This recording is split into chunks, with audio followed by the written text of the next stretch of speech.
ԱՄՆ նախագահ Դոնալդ Թրամփը հայտարարել է, որ Վաշինգտոնն ու Թեհրանը շրջանակային համաձայնագիր են ձեռք բերել, որը նրա խոսքով կդադարեցնի Մերձավոր Արևելքում ռազմական գործողությունները, կվերաբացի Հորմուզի նեղուցը եւ կվերացնի իրանական նավահանգիստների նկատմամբ ամերիկյան ծովային շրջափակումը։ Իրանի արտաքին գործերի փոխնախարար Քազեմ Ղարիբաբդին վաղ առավոտյան հաստատել է համաձայնագրի ձեռքբերման մասին տեղեկությունը, նշելով, որ անհապաղ եւ մշտական հրադադար է հայտարարվում պատերազմի բոլոր ճակատներում, այդ թվում Լիբանանում։ Միջնորդ հանդիսացող Պակիստանի վարչապետ Շեհբազ Շարիֆի խոսքով փաստաթղթի պաշտոնական ստորագրումը նախատեսվում է հունիսի 19-ին Շվեյցարիայում։ Համաձայնագրի նախագծով Միացյալ Նահանգները պատրաստվում է ապասառեցնել $25 միլիարդ իրանական ակտիվներ, իսկ Թեհրանը պարտավորվելու է չարտադրել եւ ձեռք չբերել միջուկային զենք։ Հուշագրի ստորագրումից հետո առաջիկա 60 օրերի ընթացքում կողմերը բանակցություններ կվարեն ավելի համապարփակ եւ երկարաժամկետ խաղաղության համաձայնագրի շուրջ։ ԱՄՆ փոխնախագահ Ջեյ Դի Վենսը Իրանի հետ ձեռք բերված շրջանակային համաձայնագիրը բնութագրել է որպես նշանակալի պահ Միացյալ Նահանգների համար, հայտարարելով, որ այն ոչ միայն կվերացնի Թեհրանի միջուկային սպառնալիքը,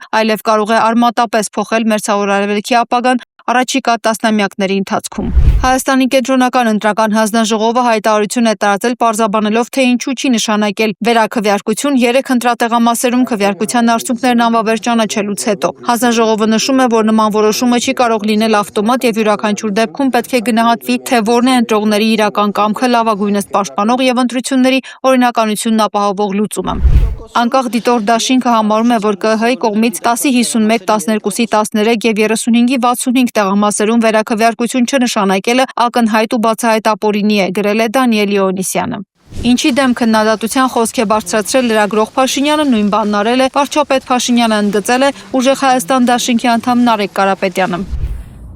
Գիտեք ինչն է ամենաարդյունավետ պատմության մեջ, որ պատմականորեն ինչի դեմ քննադատության խոսք է բարձրացրել լրագրող Փաշինյանը, նույն բանը արել է վարչապետ Փաշինյանը։ Պատմականորեն միշտ խոսելով ընտրակեղծիքներից, քննադատելով ընտրակեղծիքները,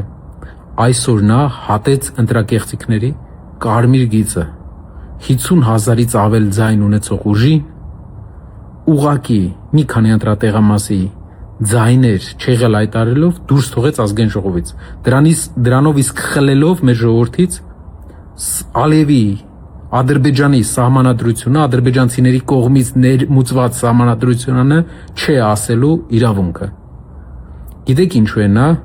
խոսում ընտրակաշառք տերմինի մասին, որովհետև ուզում է այդ օրակարգով շեղի ձեզ ժողովուրդ։ Այս մարդը արել է Հայաստանի պատմության մեջ ամենակոպիտ ընտրակեղծիքը։ Նա ուղակի դուրս է անել ուժերից մեկին եւ 3/5-ից զրկել ընդդիմությանը։ Եվ դու չհամարձակվես այլևս ժողովրդավարությունից խոսես, ոչ ժողովրդավար, ոչ էֆեկտիվ, ոչ հավասարակշիռ, ոչ թավշյա ղեկավար։ Այս ընտրություններն ազգային բողոքեր, նվաստացման, պարտության հարկադրանքի եւ հայկական պետականության շարունակական քայքայման դեմ։ Փաշինյանը չի ստացել հայ ժողովրդի վստահությունը, Facebook-յան իր էջում գրել է Հայաստանի նախկին արտգործնախարար Վարդան Օսկանյանը։ Հայաստանի անվտանգության խորհրդի քարտուղար Արմեն Գրիգորյանը եւ Ադրբեջանի նախագահի օգնական Հիկմեթ Հաջիևը Դիլիջանում քննարկել են Հայաստանի եւ Ադրբեջանի միջև խաղաղության օրակարգին առնչվող հարցեր։ Անվտանգության խորհրդի քարտուղարի գրասենյակը Armenpress-ին տված բացառիկ մեկնաբանությամբ պարզաբանել է, թե ինչպես է Հաջիևը ժամանել Հայաստան Ադրբեջանի նախագահի օգնականը եւ նրան ուղեկցող պատվիրակությունը Հայաստան են ժամանել ցամաքային սահմանի, սահմանազատված եւ սահմանագծված հատվածով, անցնելով բոլոր համապատասխան ընթացակարգերը։ Ազգային ժողովի պատիվ ունեմ խմբակցության քարտուղար Տիգրան Աբրահամյանը անդրադարձել է Դիլիջանում կայացած Արմեն Գրիգորյանի եւ Հաջիևի հանդիպմանը։ Աբրահամյանի խոսքով հանդիպան լուսանկարները բազմաթիվ հարցեր են առաջացնում, հատկապես հաշվի առնելով, որ Արմեն Գրիգորյանը ծնվել է Արցախի Մարտունի քաղաքում, որն այսօր գտնվում է ադրբեջանական վերահսկողության տակ։ Նա հարց է բարձրացնում, թե ինչպես կարելի է Արցախի կորստից, հազարավոր զոհերից եւ բռնի տեղահանությունից հետո հանգիստ շփվել ու ժպտալ ադրբեջանական կողմի ներկայացուցիչների հետ։ Ընդդիմադիր պատգամավորը նաեւ կասկածի տակ է դնում, թե արդյոք պաշտոնն ու քաղաքական շահերը չեն գերակշռել ծննդավայրի կորստի եւ հայրենակիցների ճակատագրի նկատմամբ։ Ազգային ժողովի նախագահ Ալեն Սիմոնյանը օրենսդրական մի քանի նախաձեռնությամբ է հանդես եկել, առաջարկվում է ընտրակաշառք տալու ու վերցնելու դեպքում պատիժը խստացնել, կսահմանվի 9-ից եւ 10 տարի ազատազրկում։ բնակավայրերին այս քարոզարշավի ընթացքում այցելելով բազմաթիվ բնակավայրեր այդ մտքին եմ եկել ես եւ իմ գործընկերները եւ բնակավայրերի հիմնական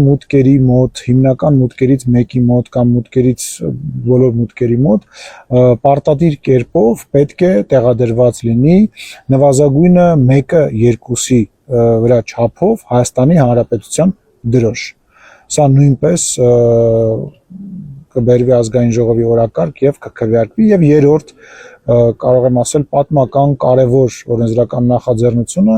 կանոնակարգ սահմանադրական օրենքում փոփոխություն կկատարվի եւ падգամավորների երթման տեքստը կփոփոխվի այն կդառնա շատ ավելի համահունչ այսօրվա իրականությանը այսօրվա իրական պետությանը եւ մեր օրենսդրությանը ինչպես նաեւ մեր հայ ժողովրդին բնորոշ եւ հայ ժողովրդի համար կարևոր բաների մասին կլինի տեքստը, որ ես քիչ անց կտեղադրեմ, նաեւ կարող եք ծանոթանալ այդ տեքստի հետ։ Սրանք կբերվեն մոտակա օրերին ազգային ժողովի օրակարգ եւ գուցե արտահերթ քվեարկությամբ կքվեարկվեն։ Շնորհակալություն եմ հայտնում իմ գործընկերներին համագործակցելու համար եւ այս օրենսդրական նախաձեռնությունները առաջ մղելու համար։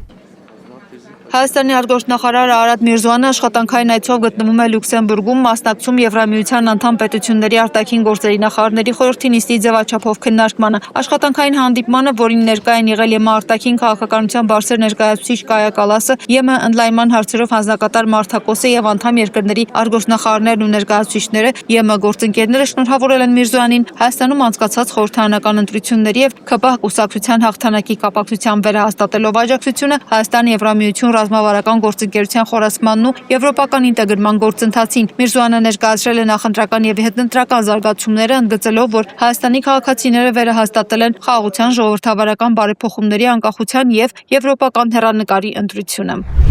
Հայաստանի հետ խաղաղության համաձայնագիրը ամերիկյան կողմի հետևողական խաղաղարար ջանքերի արդյունքն է Նիքսուն գրել է Ադրբեջանի նախագահ Իլհամ Ալիևը ԱՄՆ նախագահ Դոնալդ Թրամփի 80-ամյակի արդիվ շնորհավորական ուղերձում։ Ալիևը նշել է նաև, որ թրիփը դիտարկում է որպես տարածաշրջանում կայուն խաղաղության եւ համագործակցության զարգացմանն ուղղված հերթական ներդրում։